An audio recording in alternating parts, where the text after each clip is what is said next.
ড্রয়ের পথে এগোচ্ছে গোল টেস্টে ভাগ্য। চতুর্থ দিন নাইমের 5/50 পেয়েছেন সাদমান শান্ত।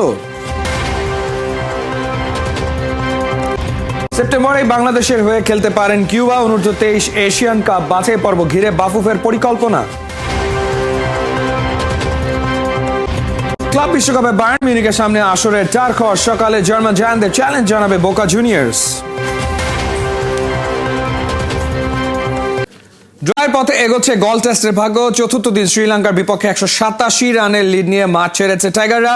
50 দেখা পেয়েছেন সাদমান আর ক্যাপ্টেন শান্ত। তবে নাইম ইসলামের জন্য দিনটা ছিল স্পেশাল। ক্যারিয়ারে চতুর্থবারের মতো পেয়েছেন 5 প্রথম ইনিংসে 0, দ্বিতীয় ইনিংসে 4 রান। ঘরোয়া লিগের রাজা, আন্তর্জাতিক ক্রিকেটে একদম হয়রান। এনামুল হক বিজয়। ডিপিএল এনসিএল এ রানের বন্যা বইয়ে দেয়া মানুষটাই গলের নিখাত ব্যাটিং উইকেটে টানা দ্বিতীয়বারের মতো ফ্লপ হলেন। সাথে নীরবে বুঝিয়েও দিলেন বাংলাদেশের ডোমেস্টিক ক্রিকেটের মান কতটা তলানিতে। অবশ্য গলে বিজয় বাদে বাংলাদেশের বাকি দিন নেহাতি মন্দ ছিল না। আগের দিন 4 উইকেটে 368 রান নিয়ে খেলতে নামা লঙ্কানদের দিনের তৃতীয় ওভারেই ধাক্কা দেন নাইম হাসান। লঙ্কান ক্যাপ্টেন ধনঞ্জয় ডি সিলভাকে তুলে নেন 19 রানে। 5 ওভার বাদে পার্টিতে যোগ দেন হাসান মাহমুদ। হাত খুলে খেলার আগেই লঙ্কান কিপার কুশাল মেন্ডিসকে ফেরান 5 রানে। দ্রুত 2 উইকেট হারানোর পর লঙ্কানদের হাল ধরেন কামিন্দু মেন্ডিস ও মিলান রত্নায়েকে। সপ্তম উইকেট জুটিতে দুজনে বোর্ডে তোলেন 84 রান। বোলার থেকে ব্যাটার হয়ে ওঠা মিলানকে অবশেষে থামাতে সক্ষম হন হাসান মাহমুদ। তবে ততক্ষণে মিলানের ব্যাটে 39 রান। এরপরটা কেবলই নাইম শো। কামিন্দু মেন্ডিসকে সেঞ্চুরি বঞ্চিত করেন এই টাইগার অফ স্পিনার। 87 রানে তাকে ফেরান প্যাভিলিয়ান। একই ওভারে তুলে নেন থারিন্দুর উইকেট। তবে শো যে তখনও বাকি। আসিতা ফার্নান্দোকে আউট করে সেই শোয়ের হ্যাপি এন্ডিং করেন নাইম হাসান। ক্যারিয়ারে চতুর্থবারের মতো পান 5-এর দেখা। শ্রীলঙ্কা অল আউট হয় 485 রানে। 10 রানের লিড নিয়ে দ্বিতীয় ইনিংসে নামা বাংলাদেশকে এবারও আপসেট করেন বিজয়। প্রভাত জয়সূরিয়ার বলে উইকেটের পেছনে ক্যাচ দিয়ে ফেরেন। এদিকে মুমিনুলও থারিন্দু রহস্য ভেদ করতে ব্যর্থ। দ্বিতীয় ইনিংসেও একই বোলারের কাছে উইকেট বিলিয়ে এলেন, তাও আগের চেয়ে কম, মাত্র 14 রানে। তবে আসল আক্ষেপটা সাদমানের ডিসমিসালে। ভালোই এগোচ্ছিলেন সেঞ্চুরির দিকে, কিন্তু ব্যাড লাক। 76 রানে থারিন্দুর বলে লেগ বিফোরের শিকার হয়ে ফেরেন এই টাইগার ওপেনার। সাদমানের মতোই দ্বিতীয় ইনিংসে 50 তুলে নিয়েছেন নাজমুল হোসেন শান্ত। তার 56 আর মুশফিকের 22 রানের 2 অপরাজিত ইনিংসে লিড আরো বড় করার পথে। শান্তরা লড়ছে গলে। সাদা বলের ক্রিকেটাররা গেল চট্টগ্রামে। শ্রীলঙ্কার বিপক্ষে ওয়ানডে ও টি20 সিরিজের প্রস্তুতি হবে 5 দিনের ক্যাম্পে। তাসকিন মুস্তাফিজরা 2টা প্রস্তুতি ম্যাচও খেলবেন সেখানে। তো আপনার জন্য হচ্ছে কি একটু নতুন চ্যালেঞ্জ, আসলে ওয়ানডে টিমে ফেরার চ্যালেঞ্জ। মানে 5 দিনের যে ক্যাম্পটাতে আসলে টার্গেটটা কি থাকে? অবশ্যই নিজের সেরাটা দেওয়ার চেষ্টা করবো এবং সবসময় যেটা বলি যে ন্যাশনাল টিমে খেলাটা প্রাউডের ব্যাপার। অবশ্যই আমার জায়গা থেকে সেরাটা দেওয়ার চেষ্টা করবো এবং সুযোগ পেলে নিজের ভালো করার চেষ্টা করবো।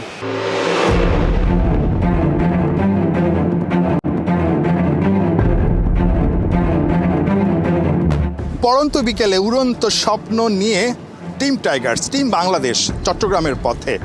মিশন শ্রীলঙ্কার বিপক্ষে যে ওয়ানডে সিরিজ কিংবা টি20 সিরিজটা আছে তার প্রস্তুতি নেয়া। ঠিক যখন কিনা বাংলাদেশের ক্রিকেটে খুব খারাপ সময় যাচ্ছে, তখন ভক্তদের এই সেলফি তোলার হিড়িকটা মুস্তাফিজ সৌম্যদেরকে ঘিরে সেটা বলে দেয় তারা কিন্তু ক্রিকেটের বা ক্রিকেটারদের প্রতি এখনও আস্থা হারাননি। সুতরাং শ্রীলঙ্কার যেই সফরটা, শ্রীলঙ্কার বিপক্ষে যে ওয়ানডে সিরিজ এবং টি20 সিরিজ, সেখানে তারা ভালো একটা রেজাল্ট আশা করছেন। সেটারই প্রস্তুতি নিতে ক্রিকেটাররা চট্টগ্রামে যাচ্ছেন। সেখানে 5 দিনের একটা ক্যাম্প, যেখানে কিনা 2 দিন প্রস্তুতি এবং তারপর 2 দিন নিজেদের মধ্যে ভাগ হয়ে ক্রিকেটাররা ম্যাচ খেলবেন। দেখেন, যেহেতু আমরা মানে ভালো হয় না বা আপনাদের একটু একটা আমার কাছে মনে হয় যে একটা সাডেন একটা পিরিয়ড যাচ্ছে, বাট এখন যারা আছে আমি যদি টেস্ট ম্যাচের দিকে দেখা কিছুটা হলে কিন্তু আমরা মানে ঘুরে দাঁড়াইছি। আর সবচেয়ে বড় জিনিস হচ্ছে যে আসলে সব মানে কনফিডেন্সটা খুব বড় জিনিস। এখন আমাদের যারা স্পেশালি আপনি যদি লাস্ট 2 একটা ম্যাচ সিরিজ দেখেন, আপনি দেখেন আমাদের মেইন বলার যেমন তাসকিন বা মুস্তাফিজরা আমরা এইভাবে পাই নাই। তো এই সিরিজে যদি আমরা ফুল টিম নিয়ে খেলতে পারি বা ফুল স্ট্রেংথ নিয়ে খেলতে পারি, আমি মনে করি যে আমাদের ভালো একটা রেজাল্ট একটা আশা করা যায়। অক্টোবর 9 সেপ্টেম্বরে লাল সবুজের জার্সিতে দেখা যেতে পারে কিউবা মিচেলকে। ভিয়েতনামে এফসি অনূর্ধ্ব-23 এশিয়ান কাপের বাছাই পর্বে ডাকা হতে পারে এই প্রবাসী ফুটবলারকে। তার সঙ্গে যোগ দিতে পারেন আর এক তরুণ তুর্কি ফাহমিদুল ইসলাম। যুবাদের এশিয়ান কাপের প্রস্তুতি নিয়ে নানা প্রশ্নের উত্তর খেলাযোগের কাছে। বিস্তারিত থাকবে।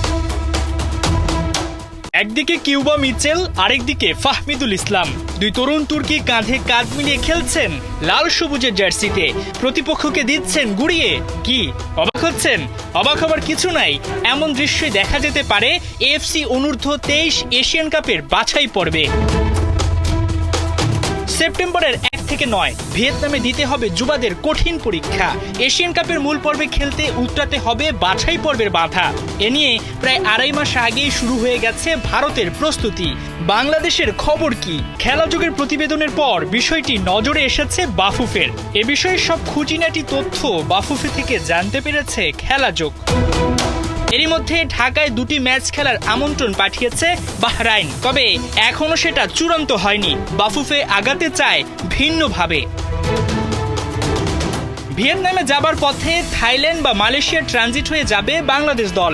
সেক্ষেত্রে বাফুফে চাচ্ছে এই দুই দেশের যে কোনো এক দেশের বিপক্ষে একাধিক ম্যাচ খেলে প্রস্তুতি সারতে, যদিও এখন পর্যন্ত চূড়ান্ত সিদ্ধান্ত আসেনি। ক্লাব ওয়ার্ল্ড কাপে প্রতিদ্বন্দ্বিতা করার মতো যোগ্যতাই ইন্টার মিয়ামি নেই, অকপটে কথাটা স্বীকার করেছিলেন সেই দলটারই ফুটবলার সার্জিও বুস্কেটস। কিন্তু এই দলটা এখন এই গ্রুপ থেকে ক্লাব বিশ্বকাপে তো খেলছে, এমনকি আছে টুর্নামেন্টের নকআউট স্টেজের খুব কাছে।